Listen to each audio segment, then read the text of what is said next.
Beleza, beleza. Se alguém roubar um boi ou uma ovelha e abatê-lo ou vendê-lo, terá que restituir 5 bois pelo boi e 4 ovelhas pela ovelha. Se o ladrão que for pego arrombando for ferido e morrer, quem o feriu não será culpado de homicídio. Mas se isso acontecer depois do nascer do sol, será culpado de homicídio. O ladrão terá que restituir o que roubou, mas se não tiver nada, será vendido para pagar o roubo. Nossa, a parte aqui das leis, ela... Glória a Deus, é Bíblia, mas ela dá uma cansadinha. Eu já tô lembrando como é que vai ser um monte de coisa. Se o que for roubado foi encontrado vivo em seu poder, seja boi, seja jumento, seja ovelha, ele deverá restituí-la em dobro. Se alguém levar seu rebanho para pastar num campo ou numa vinha e soltá-lo de modo que venha a pastar no campo de outro homem, para restituição com o melhor campo ou da sua vinha. Com o melhor do seu campo, não campo, com o melhor do seu campo ou da vinha. Se um fogo se espalhar e alcançar os espinheiros e queimar os feixes colhidos ou o trigo plantado, ou até a lavoura toda, aquele que iniciou o incêndio restituirá o prejuízo. Se alguém entregar ao seu próximo prata ou bens para serem guardados, e se forem roubados da casa do que os guardou, o ladrão, se for encontrado, terá que restituí-los em dobro. Mas se o ladrão não for encontrado, o dono da casa terá que comparecer perante os juízes, para que determine se ele não lançou mão dos bens do outro. Sempre que alguém se apossar do boi, jumento, ovelha, roupa ou qualquer outro bem perdido, mas alguém disser: isso me pertence, as duas partes envolvidas levarão o caso aos juízes. Aquele a quem o juiz declarar inculpado restituirá o dobro ao seu próximo. Se alguém der ao seu próximo seu jumento, ou boi, ou ovelha, ou qualquer outro animal para ser guardado, e o animal morrer, for ferido, for levado sem que ninguém o veja, a questão entre eles será resolvida, prestando-se um juramento diante do Senhor de que não lançou mão da propriedade do outro. O dono terá que aceitar isso, e nenhuma restituição será exigida.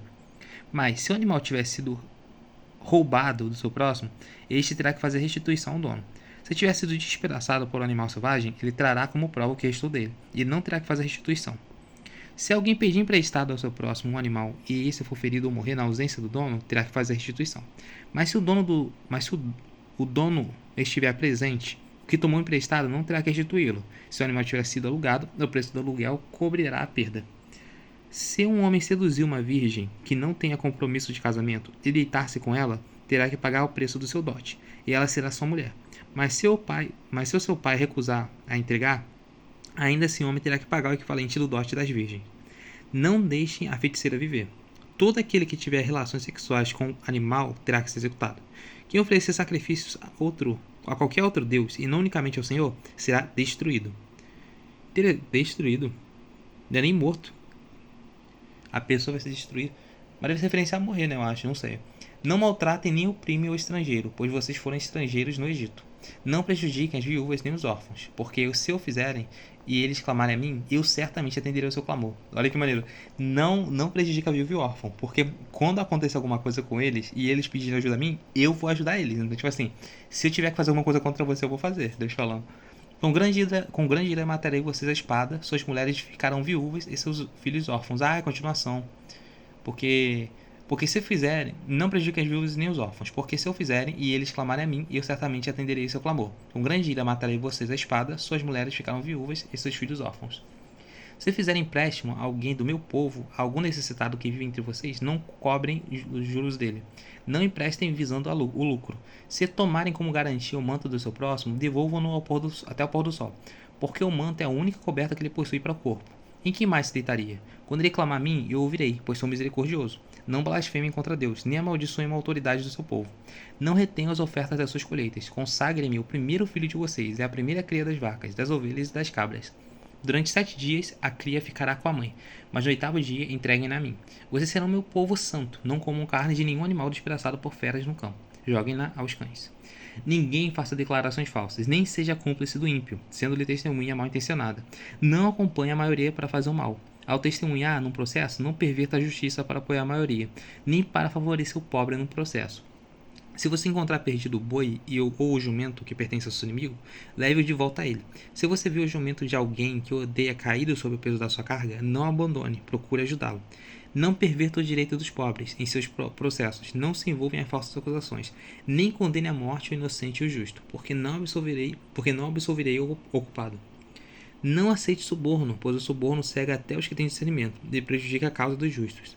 Não oprima o estrangeiro. Vocês sabem como é ser estrangeiro, pois foram estrangeiros no Egito.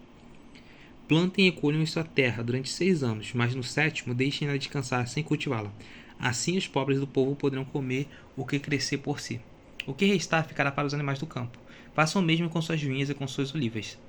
Em 6 dias façam seus trabalhos, mas no sétimo não trabalhem, para que o seu boi e o seu jumento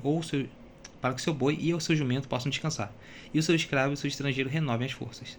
Tenham cuidado de fazer tudo o que ordenei a vocês. Não invoquem o nome de outros deuses. Não se ouçam tais nomes dos seus lábios. 3 vezes por ano vocês me celebrarão festa. Celebrem a festa dos pães sem fermento durante 7 dias, comam pão sem fermento como ordenei a vocês.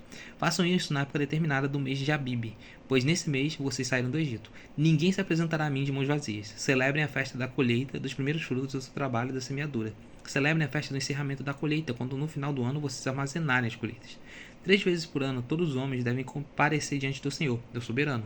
Não ofereçam sangue de nenhum sacrifício feito em minha honra com pão fermentado. A gordura das ofertas das minhas festas não deverá ser guardada até a manhã seguinte. Tragam ao santuário do Senhor, o seu Deus, o melhor dos primeiros frutos das suas colheitas. Não cozinhem o cabrito no leite da própria mãe. Caraca, bem específico, bem... Quer dizer, alguém faria isso, ele está avisando. Eis que envio um anjo à frente de vocês para protegê-los por todo o caminho e fazê-los chegar ao lugar que preparei. Prestem atenção e ouçam o que ele diz. Não se rebelem contra ele, pois não perdoarei suas transgressões, pois nele está o meu nome. Se vocês ouvirem atentamente o que ele disser e fizerem tudo o que lhes ordeno, serei inimigo dos seus inimigos e adversário dos seus adversários. O meu anjo irá à frente de vocês e os fará chegar à terra dos amorreus, dos hititas, dos ferezeus, dos cananeus, dos heveus, dos jebuseus, e eu os exterminarei. Não se curvem diante dos deuses deles. Neles prestem culto, nem sigam suas práticas. Destruam-no totalmente e quebrem suas colunas sagradas. Prestem culto ao Senhor, o Deus de vocês, e ele os abençoará, dando a vocês alimento e água. Tirarei a doença do meio de vocês. Em sua terra Em sua terra nenhuma grávida perderá o filho, nem haverá mulher estéril. Farei completar seu tempo de duração da vida de vocês. Mandarei diante de vocês o meu terror, que porá confusão em todas as nações que vocês encontrarem. Farei que todos os seus inimigos virem as costas e fujam. Causarei pânico entre os heveus e cananeus e os hititas, para expulsá-los de diante de vocês. Não os expulsarei num só ano, pois a terra se tornaria desolada, e os animais selvagens se multiplicariam, ameaçando vocês. Eu os expulsarei aos poucos, até que vocês sejam numerosos o suficiente para tomarem posse da terra. Estabelecerei as suas fronteiras desde o mar vermelho até o mar dos filisteus, e desde o deserto até o Eufrates. Entregarei em suas mãos o povo que vive na terra, os quais vocês expulsarão diante de vocês. Não façam aliança com eles, nem com seus deuses. Não deixem que seu povo morem na terra de vocês, senão eles o levarão a pecar contra mim. Porque prestar culto aos deuses deles será uma armadilha para vocês. Infelizmente, eu acho que eles fizeram isso. Porque ele está falando aqui dos outros povos e tal. Por exemplo, Salomão lá se deitou com um monte de mulher que era, né? Era Moabita, era isso, era aquilo, eu acho. Pelo que eu lembro, né? Não sei se tinha Moabita, mas outros deuses assim. Depois Deus disse a Moisés: Suba ao monte para encontrar-se com o Senhor. Vocês e Arão, Nadab e Abiú, e 70 autoridades de Israel. Adorem à distância. Somente Moisés se aproximará do Senhor e os outros não. O povo também não subirá com ele. Quando Moisés se dirigiu ao povo e transmitiu-lhe todas as palavras e ordenanças do Senhor, eles responderam em uníssono: Faremos tudo o que o Senhor ordenou. Moisés então descreveu tudo o que o Senhor dissera. Na manhã seguinte, Moisés levantou-se e constituiu um altar ao pé do monte e ergueu 12 colunas de pedra, representando as 12 tribos de Israel. Em seguida, enviou os jovens israelitas que ofereceram holocaustos e novilhos como sacrifício de comunhão ao Senhor. Moisés colocou metade do sangue em tigelas e a outra metade derramou sobre o altar. Em seguida, leu o livro da aliança para o povo, e eles disseram: Faremos finalmente tudo o que o Senhor ordenou. Depois Moisés aspergiu o sangue sobre o povo, dizendo... Aí Moisés é né, então... Este é o sangue da aliança que o Senhor fez com vocês, de acordo com todas essas palavras. Moisés, Arão, Nadab, Abiú e 70 autoridades de Israel subiram e viram o Deus de Israel, sob cujos pés havia algo semelhante a um pavimento de safira, como o céu em seu esplendor. Deus, porém, não estendeu a mão para punir esses líderes do povo de Israel. Eles viram a Deus e depois comeram e beberam. Diz o Senhor a Moisés: Suba o monte, venha até mim e fique aqui. Eu lhe darei as tábuas da pedra, como a lei e os mandamentos que escrevi para a instrução do povo. Moisés partiu com Josué, seu auxiliar, e subiu o monte de Deus.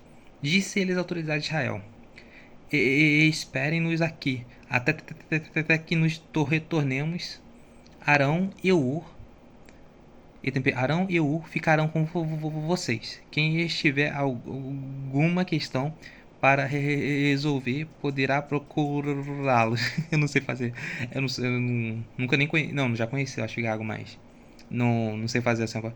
Quando Moisés subiu, não sei fazer. Eu vou fazendo ópera. Quando Moisés subiu, a nuvem cobriu o monte. E a glória do Senhor permaneceu sobre o monte Sinai.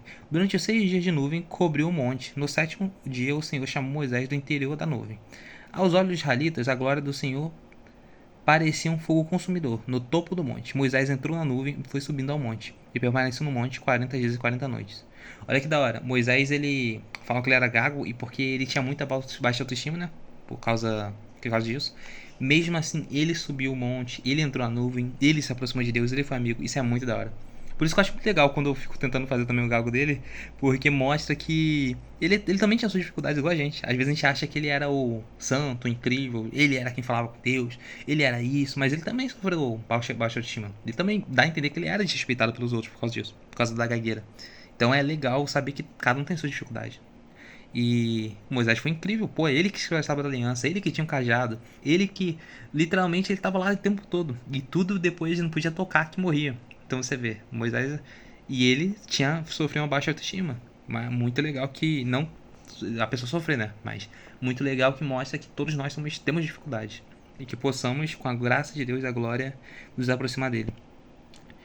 Disse o Senhor a Moisés: Diga aos israelitas que me tragam uma oferta. Receba de todo aquele cujo coração compelir a dar. Essas são as ofertas que deverá receber deles: ouro, prata e bronze. Fios de tecido azul, roxo e vermelho, linho fino, pelos de cabra, peles de carneiro tingidas de vermelho, couro, madeira de acácia, azeite para iluminação, especiarias para o óleo da unção e para incenso aromático, pedra de ônix e outras pedras preciosas para serem encravadas no colete sacerdotal e no peitoral. E farão um santuário para mim, e eu habitarei no meio deles. Façam tudo como eu lhe mostrar, conforme o modelo do tabernáculo e de cada utensílio. Nossa, aqui é a descrição toda. Essa parte aqui. Meu Deus, beleza. Faça uma arca de madeira de acácia com 1 metro e 10 centímetros de comprimento, 70 centímetros de largura e 70 centímetros de altura. Reviste-a de ouro puro por dentro e por fora, e faça uma moldura de ouro ao seu redor. Mande fundir 4 argolas de ouro para ela, e prenda-as em prenda-as em seus 4 pés, com 2 argolas de um lado e 2 do outro. Depois faça varas de madeira de acácia, revistas de ouro, e coloque-as na argola laterais da arca, para que possa ser carregada. As varas permanecerão nas argolas da arca, não devem ser retiradas, então coloque dentro da arca as tábuas da aliança que lhe darei. Faça uma tampa de ouro puro com 1 metro e 10 centímetros de comprimento, por 70 centímetros de largura, com 2 querubins de ouro batido nas extremidades da tampa. Faça um querubim numa extremidade e o segundo na outra, formando uma só peça com a tampa. Os querubins devem ter suas asas estendidas para cima, cobrindo com elas as tampas. A tampa. Ficarão de frente um para o outro, com o rosto voltado para a tampa. Coloque a tampa sobre a arca, dentro dela a tábua da aliança, que darei a você. Ali sobre a tampa, no meio dos 2 querubins que eles se encontram sobre a arca da aliança, eu me encontrarei com você e lhe darei todos os meus mandamentos destinados aos israelitas. É legal que, se você ficar com curiosidade de saber como é que é a arca da aliança, é só você pesquisar no Google, que tem imagens que representam exatamente isso. Como é que seria. Aqui eu já tenho uma arte aqui em casa, então eu já praticamente imagino assim, ela já de uma forma. Até pelos querubins pro alto e tudo mais. Assim, não é. Eu fui variando na imagem, mas eu já. Eu leio, mas eu já tenho uma noção de como é que ela tá feita, né? Então eu leio a descrição já sabendo mais ou menos como é que é. O querubim, a área que está aberta para você botar a argola, para os sacerdotes carregarem. Isso no futuro é porque não pode tocar na arca, senão, né, a pessoa era consumida pela ira de Deus. É literalmente isso. Eu lembro que o amigo de Davi lá morre por causa disso. Fala que a ira de Deus, quando ele tocou na arca, foi segurar a arca, porque a arca caiu. Ele foi segurar com a mão, a ira de Deus foi nele e ele morreu. Faça uma mesa, eu acho, né, que é a ira. Faça uma mesa de madeira de acácia com 90 centímetros de comprimento, 45 centímetros de largura e 70 centímetros de altura. Revista-a de ouro puro e faça uma moldura de ouro ao seu redor. Faça também ao seu redor uma borda com largura de 4 dedos e uma moldura de ouro para a sua borda. Faça 4 argolas de ouro para a mesa e prenda-as nos 4 cantos dela, onde estão os seus 4 pés. As argolas devem ser presas próximas à borda, para que sustentem as varas usadas para carregar a mesa. Faça as varas de madeira de acácia, revestindo-as de ouro, com elas se carregará a mesa. Faça de ouro puro os seus pratos,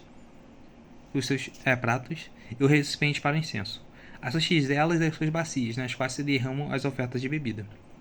Coloque sobre a mesa os pães da presença, para que estejam sempre diante de mim. Faça um candelabro de ouro puro e batido. O pedestal da haste, as taças, as flores e os botões do candelabro formarão com ele uma só peça. 6 braços sairão do candelabro, 3 de um lado e 3 do outro.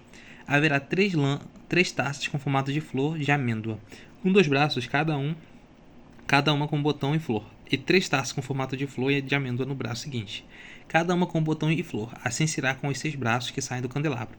Na haste do candelabro haverá 4 taças com formato de flor de amêndoa, cada uma com botão de flor. Haverá um botão debaixo de cada par dos 6 braços que saem do candelabro. Os braços com seus botões formarão uma só peça com o candelabro, tudo feito de ouro puro e batido.